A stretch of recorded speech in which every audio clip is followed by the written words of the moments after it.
សូមថ្លាថ្លែងរៀបរាប់សម្ដែងចរចាបរិយាយពីរឿងស្នេហា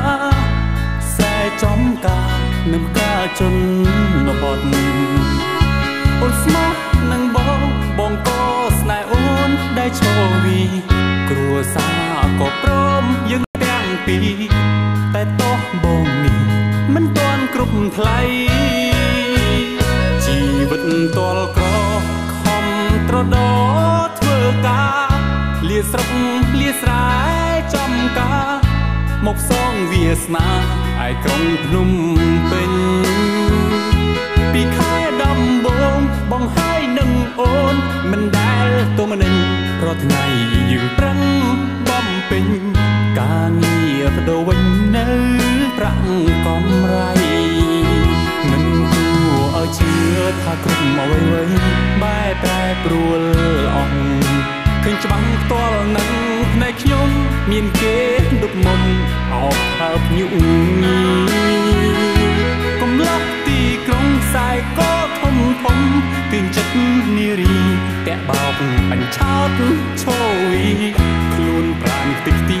អស់ហើយឬស្រី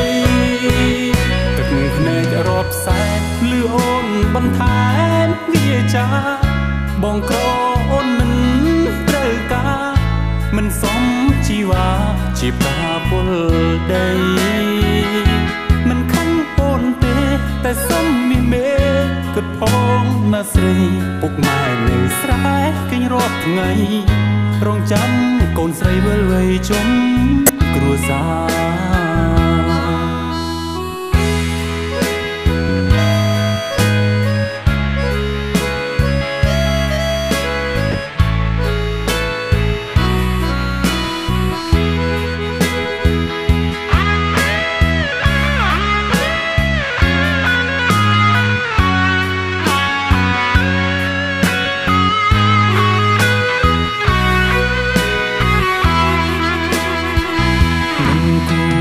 ជឿថាគ្រប់អ្វីបែបប្រែប្រួលអស់ឃើញច្បាំងផ្ទាល់នឹងភ្នែកខ្ញុំមានគេដុតមុំអោបហើបញូកំឡុកទីក្រុងខ្សែក៏ធំពីចិត្តនារីតែបោកបញ្ឆោតឈោវីខ្លួនប្រាណតិចទីអស់ហើយឬស្រី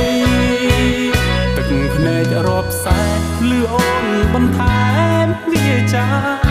បងក្រអូនមិនត្រូវការមិនសមជីវ៉ាជាប្រាពលដីមិនខឹងអូនទេតែសំមីមេ